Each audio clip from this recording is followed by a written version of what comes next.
안녕하세요, 라니입니다. 오늘은 내추럴 운동법에 대한 영상을 만들어 보았습니다. 내추럴 운동법과 로이더 운동법의 구분은 약투 이후로 끊임없이 있어 왔는데요. 오늘은 내추럴 운동법을 따라하는 초보자분들이 실수하는 부분들과 보다 빠른 근성장을 위해서 알아야 하는 더 중요한 부분에 대해서도 알아보도록 하겠습니다. 요즘 이론에 충실한 내추럴들을 위한 운동법이 여러 플랫폼들에서 다뤄지고 있습니다. 물론 영어권 국가에서는 과거부터 접할 수 있었던 부분들이기 때문에 크게 새롭지는 않지만 굉장히 유익하고 실제로 적용할 수 있는 부분들에 대해서 공감하고 있습니다. 미국, 캐나다보다 특히 한국에서 특정 그룹들을 나누고 일반화시키는 것을 굉장히 좋아하는데요. 한 가지 예로 한국인들이 유독 혈액형에 따라 사람의 성격과 유형을 나누는 경우를 자주 보게 되는데 어느 정도 맞는 말도 있고 단순히 재미로만 삼는다면 문제가 되지 않지만 진지하게 70억 인구를 모두 4개의 혈액형으로만 나누어서 사람의 성격과 유형을 나누고 선입견을 두는 것은 말도 안 되는 일일 것입니다. 따라서 운동법 또한 크게 내추럴이냐 약물 사용자냐에 따라서 두 가지 이분법을 사용하는 것이 아니라 결국 개개인 각자가 지속 가능하고 소화 가능한 분할법과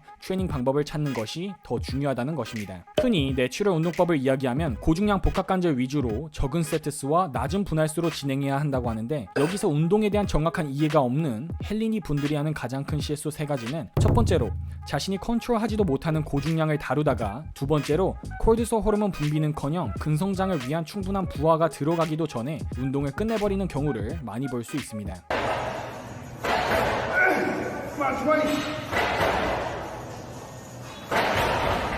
그리고 세 번째로 세트 수와 전체 볼륨에 특정 제한을 둠으로써 설령 자신의 몸이 더 많은 볼륨을 충분히 소화하면서 더 빠른 근성장을 이끌어낼 수 있음에도 정해진 세트 수와 볼륨으로 자신의 회복 능력을 무시하고 수행 가능한 볼륨에 제한을 두게 된다는 것입니다. 특히 이 운동의 강도를 뜻하는 볼륨의 경우 일반적으로 수치화할 수 있는 부분인 세트와 반복 횟수 그리고 중량과 주당 빈도수로 계산하게 됩니다. 하지만 운동의 강도에 미치는 요인들은 이 외에도 쉬는 시간의 길이, 가동 범위의 길이, 신장성 수축에 어느 정도의 중점을 두는지 그리고 고립의 정도와 같이 다양한 요소들이 포함되어 있습니다. 따라서 이러한 부분들과 개인차가 존재하는 콜티솔 호르몬 분비의 정도와 회복 속도를 무시하고 내추럴은 특정 분할로 몇 세트 이하로만 진행해야 한다고 정해두는 것은 오히려 근성장에 방해가 될 수 있습니다. 그에 대해서 해외에서 약물을 사용하는 선수들과 그렇지 않은 내추럴 선수들의 운동 루틴과 분할 그리고 볼륨과 다루는 중량을 보게 되면 개개인의 스케줄과 몸의 컨디션 그리고 근육의 디테일이 목적인지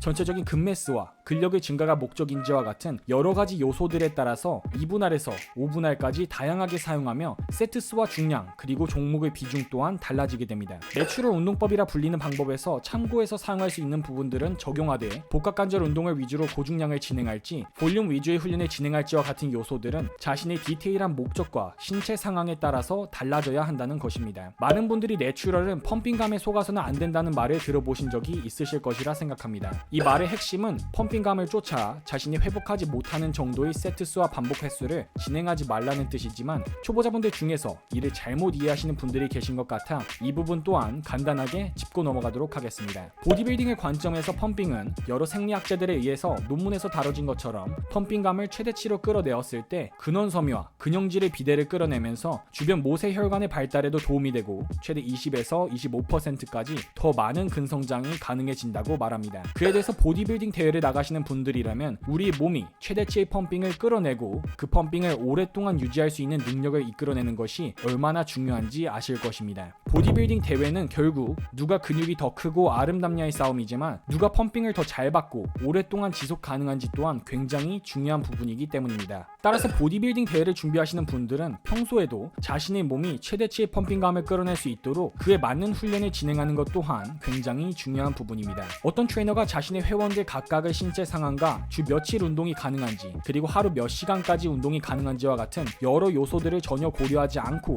모두 같은 분할과 같은 운동 루틴을 진행하면서 같은 자세로 스쿼트를 시키고 그 자세로 진행했을 때 발전이 더디거나 통증이 있는 회원들에게 그래도 이게 맞는 방법이라고 하면서 한 가지 방법만을 주장한다면 과연 좋은 트레이너일까요? 우리의 몸도 마찬가지로 어떤 특정 프로그램을 선정해서 진행해 볼 수는 있지만 그 프로그램에 따라 진행해 주면서 우리 몸이 어떤 어떻게 반응하고 적응하는지를 관찰하고 변화가 필요하다면 자신에게 맞는 볼륨과 분할 그리고 중량과 종목들을 찾아가면서 내추럴 운동법보다 더 우위에 위치한 자신에게 맞는 운동법을 찾는 것을 목표로 하시기를 바랍니다. 그렇게 하신다면 구독자분들 각자가 자신에게 올바른 방향을 제시해주는 좋은 트레이너가 될 수 있을 것입니다. 제가 개인적으로 추천드리는 한 가지 분할법은 3분할을 사용하면서 운동 초반 혹은 후반부에 자신의 약점 부위들을 간단하게 3에서 5세트 정도씩 해당 부위를 활성화시켜준다는 느낌으로 진행하게 되면 주 6회 이상 운동을 한다는 가정하에 부위당 빈도를 주당 2회 이상씩 가져가면서 약점 부위들을 추가적인 빈도를 가져가는 것이 가능해지게 됩니다. 이처럼 꼭 정확하게 나뉘어져 있는 2분할, 3분할, 4분할이 아니라 좀 더 다양한 방법들이 존재하고 자신에게 맞게 변형 가능하다는 점을 기억하시면서 내추럴 운동법이라는 단 한 가지 방법으로 자신에게 제한을 두지 않으시기를 바랍니다. 오늘 영상의 내용이 도움이 되셨다면 구독과 좋아요, 알림 설정 부탁드립니다. 구독자분들 모두 건강하시고 득근하세요.